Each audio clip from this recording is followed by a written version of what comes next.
લક્ષ્ય ન્યૂઝ, એક નજર, એક લક્ષ્ય. ધાંગ્રધા નારીચાણાના સુપ્રસિદ્ધ હનુમાનજી મંદિરે હનુમાન જયંતીની ભવ્ય ઉજવણી કરાઈ. ધાંગ્રધાના નારીચાણા હનુમાનજી મંદિરે હનુમાન જયંતીની ભવ્ય ઉજવણી મંદિર દ્વારા દર્શનાર્થીઓને કોઈ અગવડ ન પડે તે માટે કરવામાં આવે છે. વ્યવસ્થા સમસ્ત ગામના લોકો દર્શનાર્થી વ્યવસ્થા કરવામાં જોડાયા. નારીચાણા ગામે સ્વયંભૂ પ્રગટ થયા છે હનુમાનજી દાદા, જે દર વર્ષે ચોખાના દાણા જેટલા વધતા જાયથી ચૈત્રી પૂનમ, ભાદરવા સુદ બીજ તેમજ દર શનિવારે મોટી સંખ્યામાં ભક્તો દર્શને આવે છે. ચૈત્રી પૂર્ણિમા એટલે હનુમાન જયંતી. ભગવાન શ્રી રામ ભક્ત હનુમાનજીનો જન્મ. આ તહેવારને લોકો ભારે ઉત્સાહથી સમગ્ર દેશમાં ઉજવે છે.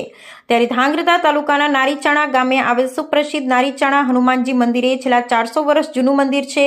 આજના દિવસે નારીચાણા હનુમાનજી મંદિરે ભવ્ય ઉજવણી કરવામાં આવે છે, જેમાં યજ્ઞ, મહાપ્રસાદ, આરતી, સમૂહ લગ્ન સહિતની આયોજનો મંદિર દ્વારા કરવામાં આવે છે, જેમાં હજારોની સંખ્યામાં દૂર દૂરથી લોકો આવતા અને શ્રદ્ધાપૂર્વક જોડાય છે.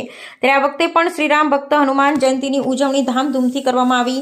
આ પ્રસંગે મંદિર દ્વારા વિવિધ ધાર્મિક કાર્યક્રમ યોજાયા હતા, જેમાં યજ્ઞ, સમૂહ લગ્ન, મહાપ્રસાદ, આરતી સહિત વિવિધ આયોજનો કરવામાં આવ્યા, જેનો લાભ લેવા દર વર્ષની જેમ આ વર્ષે પણ હનુમાન જયંતી નિમિત્તે દૂર દૂરથી વિશાળ સંખ્યામાં લોકો નારીચાણા ગામ ખાતે શ્રી નારીચાણિયા હનુમાનજીના દર્શનાર્થે ઉમટી પડ્યા હતા. બપોરે આરતી, હવન તેમજ સમૂહ લગ્ન તેમજ મહાપ્રસાદ સહિતના વિવિધ ધાર્મિક કાર્યક્રમનો લાભ લઈ ધન્ય થયા હતા. ભક્તોની વિશાળ જનમેદની વચ્ચે નારીચાણા ગામ ખાતે મેળાનું વાતાવરણ ખડું થઈ ગયું હતું. સમગ્ર વાતાવરણથી શ્રી રામ ભક્ત હનુમાનની ભક્તિથી ભક્તિમય થઈ ગયા હતા.